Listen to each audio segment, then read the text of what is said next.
Hi, I'm Jerri Hyde, Youth Services Manager at the Ames Public Library. Welcome to a special program of Well Read. A little bit about this and a little bit about that. And shh, we have a plan.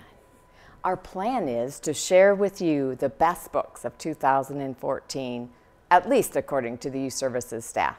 So this morning, I have with me Bree and Chris and Danielle, who are the experts in our board books and picture books and our ETRs. So let's talk a little bit about our board books. Now we use that term in an interesting way. So board books are kind of a hard-covered, nice, pretty covered cardboard that toddlers and babies can chew on and turn the pages without having a lot of issues. But there's also some really exciting things with our board books. So I have with me an All Fall Down. What would you like to talk about this one about? I love this. There's actually yet two out by Mary Bridget Barrett this year and illustrated by Liu Pham. And Liu Pham is, I think, this year is my favorite illustrator. She's done some board books and some picture books and just has some amazing things. But this is about, they each take a little spin off of common nursery rhymes. So this is Ring Around the Rosie and All Fall Down. And so each page, each set of pages, kids are taking something familiar, like building blocks or something like that. They're building it up and then they all fall down. And so she builds a tower out of her mashed potatoes and it all falls down. And peas. And peas and all kinds of things. And then you get to do a little bit more of the Ring Around the Rosie kind of a thing, and then everybody falls down. So it's super cute. The other one's about patty cake and all kinds of different things that you can patty cake with your hands and clap, clack, pat a puddle, pat the pudding. Lots of alliteration. Pat a kiwi, pat a peach, pat a plump tomato. So you hear that pa, pa, pa. They're really using the phonemes and reinforcing that along with the rhyme as it goes throughout. But beautiful illustrations, multicultural kids, which in lots of times in board books you don't get as much of that because it's very very simplified, black, white, bold images and stuff like that. But she does a really good job of bringing tons of color in. And lots of those multicultural kids, and they're all having so much fun. Like the joy on their faces is just great. And kids are familiar with, you're familiar with patty cake and you're familiar with Ring Around the Rosie, and then to pull in this, but then they're also familiar with stacking blocks and having them tumble down. So just a really easy thing for them to get into. And we've used this in baby time, and it's worked really well. It definitely, she knows what she's doing. Yes. The pair does. For sure. But now let's go ahead. Oh, I was just going to say, but not only that, it works so great with the little kids, but this is one of those board books that's great for those kids who are just sometimes in board books and then sometimes over in picture books as well, because there's so much going on in the pictures. Yeah, in the familiarity of the story that they can read along. So now I think we have a very interesting one here. Danielle, can you tell us a little bit about my first book of girl power? Well, this is one that I just love because superheroes are so big right now. They are, I get kids all the time asking for Batman, Spider-Man. I worked Saturday and a kid listed off about 8 superheroes that were his favorite, and he wanted books on those. But we don't have very many girl superhero books. So I saw this one, and I'm like, this is fantastic. So it just has all these superheroes, and you're going to recognize a lot of them. Raven. Yes. I think she's an X. Yes. And Hot Girl. Yep, Hot Girl, Batgirl, Supergirl, Mary. And then Mary is a regular girl, who has superpowers some of the time. Superpowers. Strength and wisdom. So it crosses over from the different factions of superpower. Right. Yeah, People. It's all It's DC. not just one. And Shazam, we do a very nice job. Now there's some controversies with this if you read the reviews, because of the girl power, you have to be a superpower in order to be a strong woman or a strong female. It's very interesting too, but I know it's one of our very hot books here. Yeah, and I think that's definitely something you need to watch. I'm very for strong, regular women, but I think it's fun for girls to see themselves mirrored in those superheroes as well. And for boys yeah, to see boys that see that heroes. too. I mean, boys, that's what they see, is they see regular guys, and then they see these superhero guys. So it should be the same thing. It should be the same. I mean, there's no difference there. It's just that there aren't as many superhero women that DC and Marvel. Now they're starting to kind of bring that forward a little bit more, but yeah, and there's a whole series of these board books for there's ABC 1, 2, 3, colors and shapes and busybodies and opposites, supervillain, Superman, Superwoman. Yeah. So we do have them on order here at the library, and it's also like, it's one of those things where like little kids often just want to keep up with their older siblings, and if older brother or sister are into superheroes and they're into this, like they want to be too, and so this kind of gives them that niche, connection. that connection, that here's a book for me that's at my level, but I can still be like big brother, big sister, which is cool. Well, let's transition to a more artful type of board book.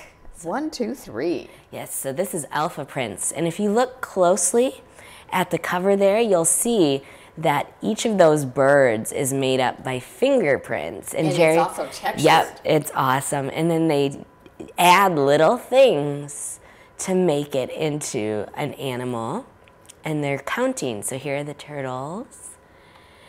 And they're using real life pictures. They One kid are. had a watermelon they were sitting on. Yeah, and these are oranges and macaroons, which have almonds. Or cute caterpillars.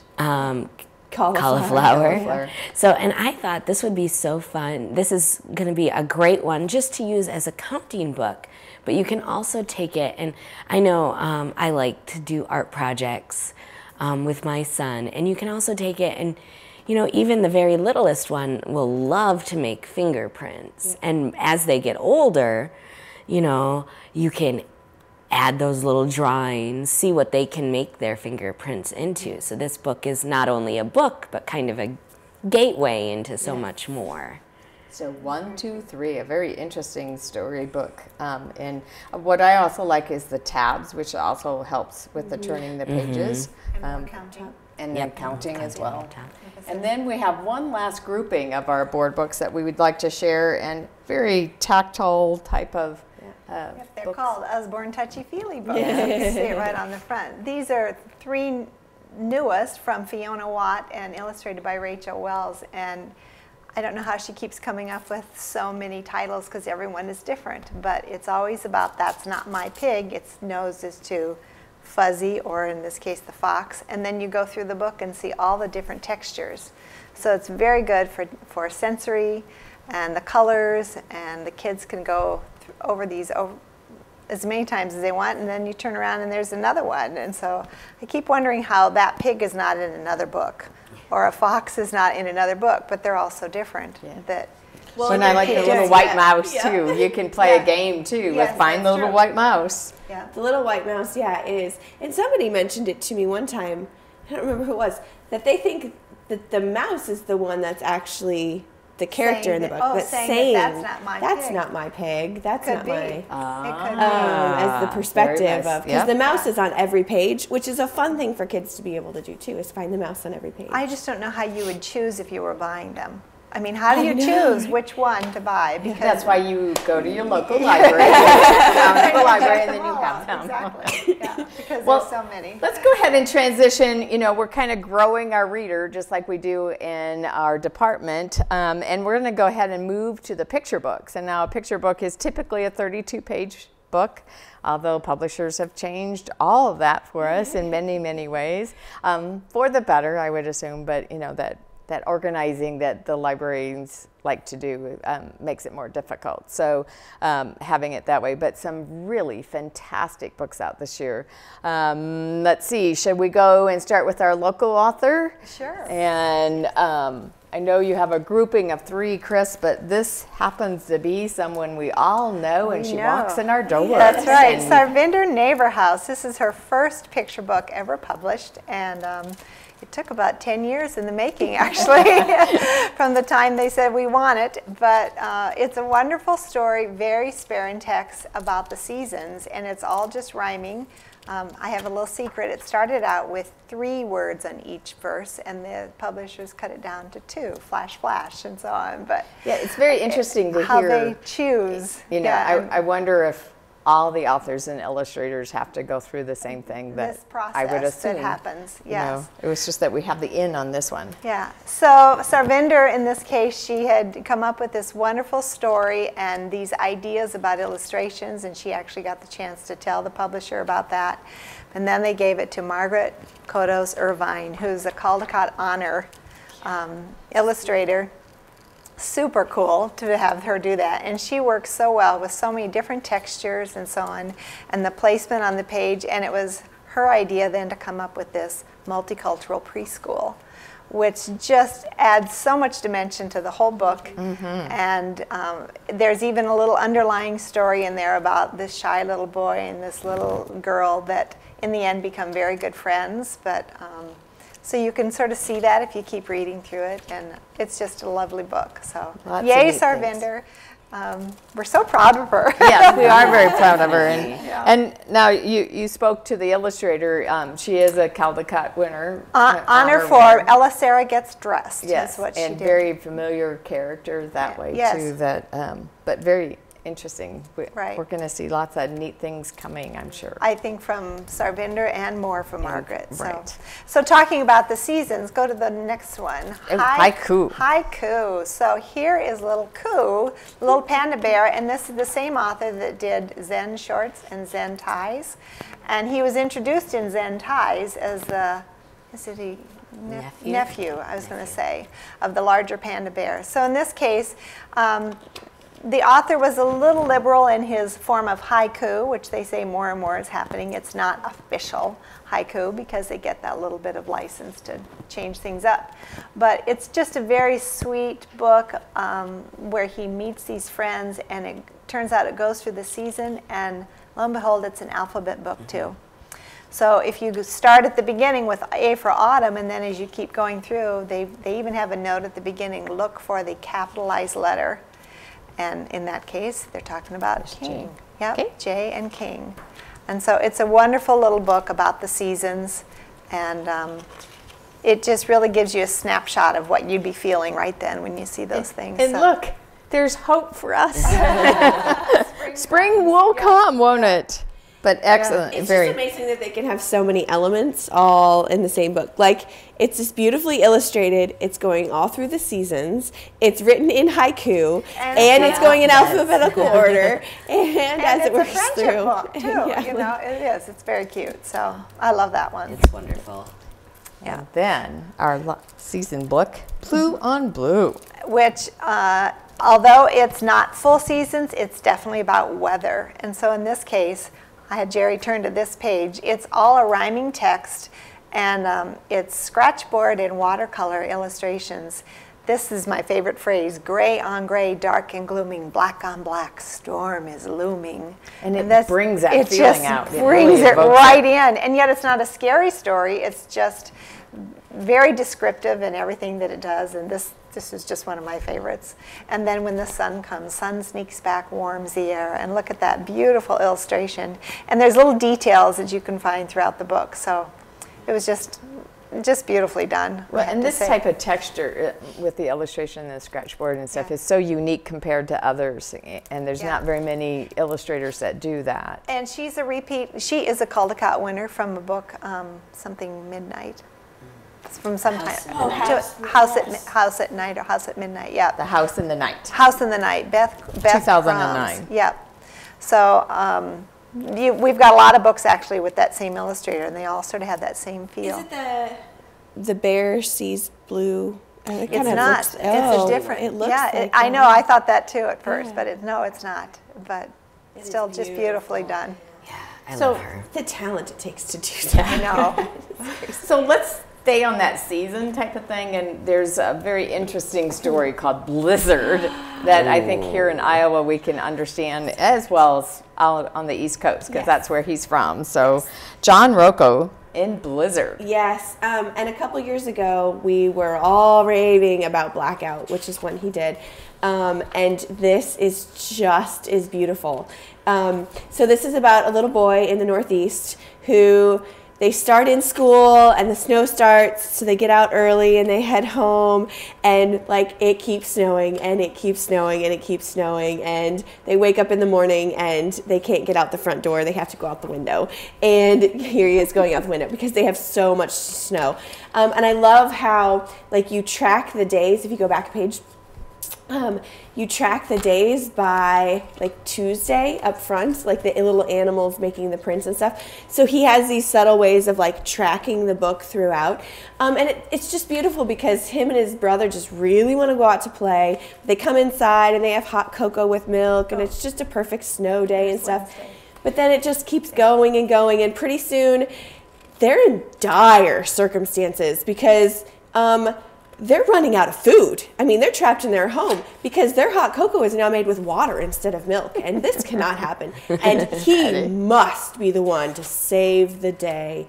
So he figures out how to rig some snowshoes, and he gets his sled out, and then he gets that from his parents, and then he decides that he's going to go around and talk to all his neighbors and see, what do you need from the store? And so he talks to all of his different neighbors. Some need cat food and some need, and he gets a little lost because you can see he has to turn around at some parts because all of his sight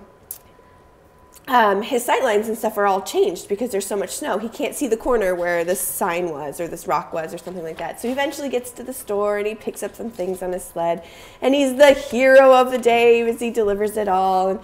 And he gets to come back home and tell it was a perilous journey, and tell all about how he had this amazing adventure while the snow was going on until the snowplows finally came and they had to go back to school the next day. So. And again, he uses the panels like this. Just like Blackout, yeah. This is more fluid of a full piece and stuff, but it's beautifully illustrated. It's something that kids nowadays don't quite, well, if you're in the Northeast, because they just had that 6 feet of snow or whatever, here in Iowa, not so much, but it's kind of one of those, oh, that would be cool if it happened kind of things. But I mean, they still get snow and stuff. And the reality happens, and actually, it was the snowstorm that he reminisces is the 1978 snowstorm out there. So some of us can remember those I even love the cover with the glossy letters and everything. Yeah. It's just an added texture there. It's just beautiful. He's quickly becoming one of my favorites. Yes.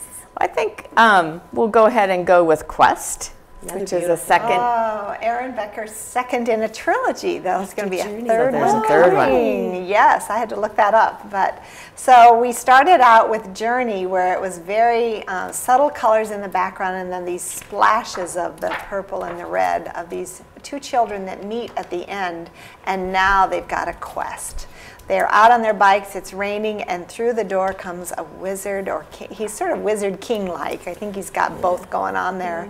And they follow through this quest. And again, it's more colorful, I think, than Journey. I think there's more color throughout the page. But again, you can see those little spots of illustration and then full spreads. And you have completely wordless, so you have to figure out what's going on, and so much detail. So many cool things going on. I love the use of the bird, and I couldn't figure out that those were fins on the page you were back. I kept thinking, what are those? But I think that's what makes you want to turn the page, and then you see, oh, fins and a helmet, you know?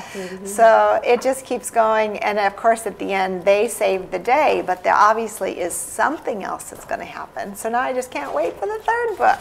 So I think these are two own books. I'm into art stuff, and so when I look at the imagination that he is covered through this, it's just and beautiful. Even the artwork is fabulous, but also the conversation that you can have with your child and telling the story over and over. It's always, I mean, it may be a quest of some sort, but it's always another new story because it's your own quest that you're Exactly. following And when it's through. wordless, you can do that. Yes. Yeah, you when can you're make up wordless, your own. it's a different story every time. And there's so many wordless books this year. I'm going to sneak in one of mine that I liked, and that was Draw by Rolla Colin. And another one of those wordless picture books that you can read into the pictures or read the pictures. And our young boy here is on, whether or not he's staying at home sick or staying at home just because he's in bed, you know, whatever the reason is, he decides to go on a safari. And again, this is another one that it's based on the author's life. Evidently, the author has been sick a lot with the inhaler, and so he goes out, and this is how he lives his life, and that's what we use with our books, isn't it? That, you know, we live other people's lives through the that. And I love the elephant and the love of the elephant, but each page he gets to draw in his safari with the giraffes and the zebras and the lions, but then he has one little guy that kind of gets ferocious at him, and that's the cover. That rhinoceros is a little bit more aggressive than he expected him to be. But then we have some fun things with the gorillas, or, you know, the monkeys who draw him, and they have these wonderful sandwiches that you have to kind of go through and watch where they all go, because each sandwich gets eaten. But then, kind of reminiscent of where the wild things are, we end up back in the bedroom where he's drawing his pictures. So I love the warm tones. I think that it makes it such a good, touchy, feel-good book. Yes. You know, when those, because it could have been a really scary scene. It could have with the rhino chasing him. Right. But yeah. just the. But warm, again, that wordless book, picture book, that is so great that you can do so many things with depth. Can I do my almost wordless one? Which one? Coming home. Coming home. Oh, you want us to cry. All right, get a Kleenex, get a Kleenex out. And, Definitely. Coming home. Yeah, so this one is almost wordless. There's just like a couple phrases on each thing. So we're in a very important part of our world right now, and the political scene and the wars and stuff that are going on. And I think everybody can relate in some way to waiting, knowing somebody who's deployed somewhere and waiting for that person to come home. And this is about a little boy who is at the airport, and he's obviously waiting for somebody important to come home. And he sees this dog run, and like there's only a couple words per page, and all he says there is lucky dog, because that dog has found that person that dog was waiting for. And he goes through and he sees all kinds of people, and he sees couples reunited, and all he says is yuck, you know, as they're kissing and stuff like that. So you really get this like personal child viewpoint of what this waiting is, and he can't find his person, and he can't find his person, and your heart is just breaking for him, and he's looking all around the airport, and he cannot find his person.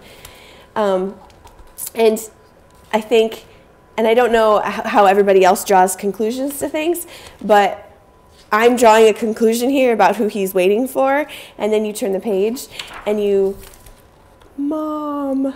That's all you get is Mom. And so it's not necessarily the... I'm looking at Jerri thinking, wow. Yeah, and it's not necessarily, and I don't know what that says about, you know, us and the conclusions that we draw, but like I have the excuse because my son is a military soldier, so I can like justify it because that's who would be coming home for me. So, but the part is that, I mean, like being a mom and knowing that I would be away from my child for that long, I can only imagine what the mom is feeling like too. So it's just this beautiful story, very emotional, but I think so many people can relate to it right now because.